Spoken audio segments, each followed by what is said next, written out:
इस्राएल में एक अकाल पड़ गया। एलीमेलेक, नाओमी और उनके पुत्र भोजन की खोज में मोआब को गए। एलीमेलेक मर गया। पुत्रों ने मोआबी स्त्रियों ओरपा और रूत से विवाह कर लिया। तब पुत्र भी मर गए।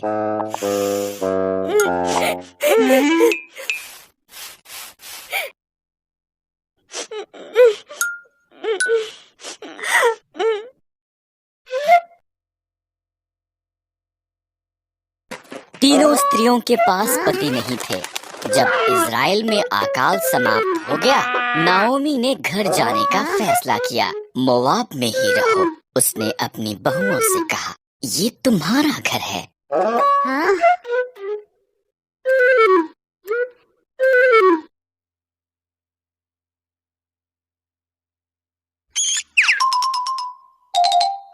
ओरपा वहीं रही, पर रूथ ने कहा, जहाँ भी आप जाओ, मैं जाऊंगी। आपके लोग मेरे लोग होंगे, आपका परमेश्वर मेरा परमेश्वर होगा। रूथ और नाओमी इकट्ठे वापस इज़राइल को गईं।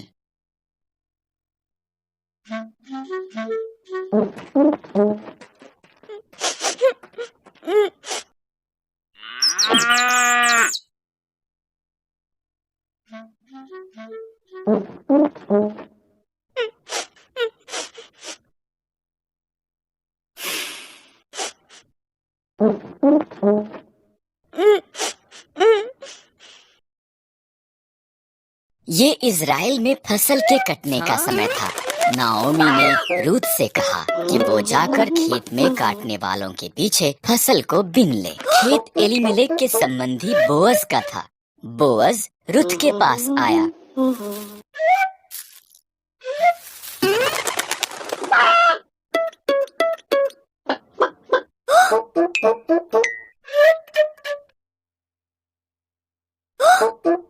तुम नाओमी के साथ बहुत अच्छी रही हो, बोअज ने कहा।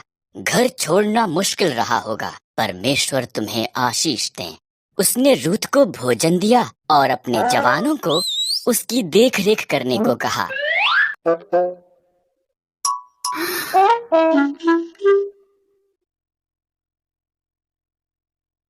रूथ ने नाओमी को बताया कि क्या हुआ था। नाओमी मुस्कुराई। जब कोई मरता है, उसका निकट संबंधी उसके परिवार की देखभाल करता है। वो व्यक्ति उनका निकटतम छुटकारा देने वाला संबंधी है। बोअज हमारा निकटतम संबंधी है, उसके निकट ही रहना।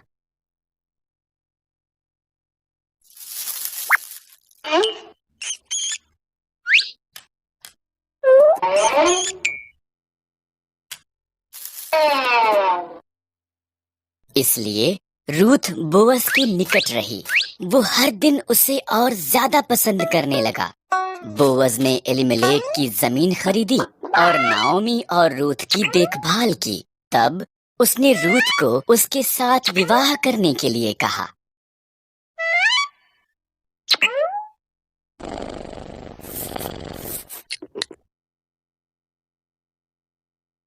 रूथ से एक पुत्र ओबेद पैदा हुआ। ओबेद का पुत्र यिशै था।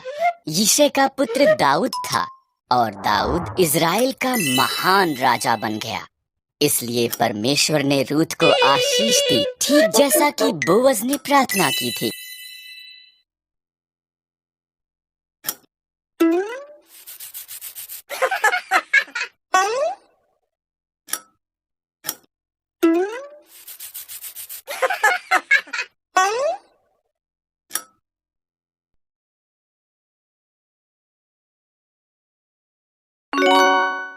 अन्ना उदास थी क्योंकि उसके कोई संतान नहीं थी। उसने प्रार्थना की और परमेश्वर ने उसे एक पुत्र शमूएल दिया। वो बहुत धन्यवादी थी, इसलिए उसने शमूएल को परमेश्वर की सेवा के लिए दे दिया।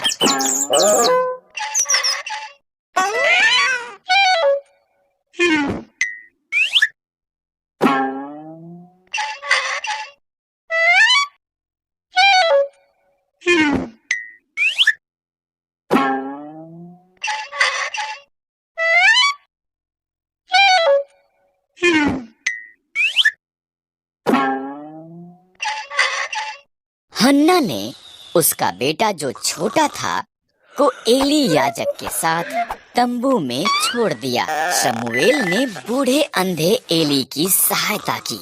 वो तंबू में ही सोता था, जबकि एली साथ के कमरे में सोता था।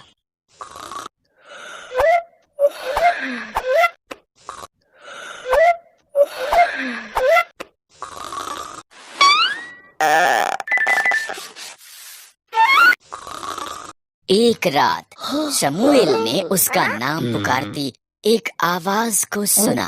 वो उठा और दौड़कर एली के पास गया। क्या आज्ञा है? उसने कहा। मैंने तुझे नहीं बुलाया। एली घुरघुराया। वापस अपने बिस्तर पर चला जा।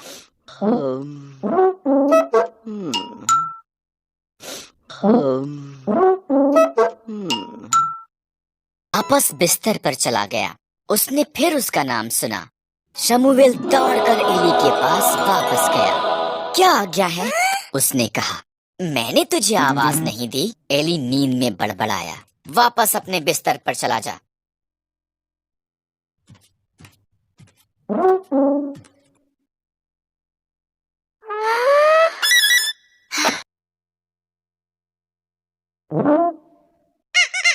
हाँ?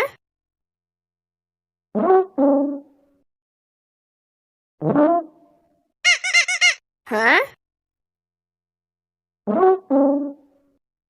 शमूएल के तीसरी बार आवाज सुनने के बाद एली ने कहा, ये प्रभु था। अगर वो दोबारा आवाज लगाता है। एली ने कहा, कहना, प्रभु बोल, तेरा दास सुन रहा है। इस तरह शमूएल ने वैसा ही किया।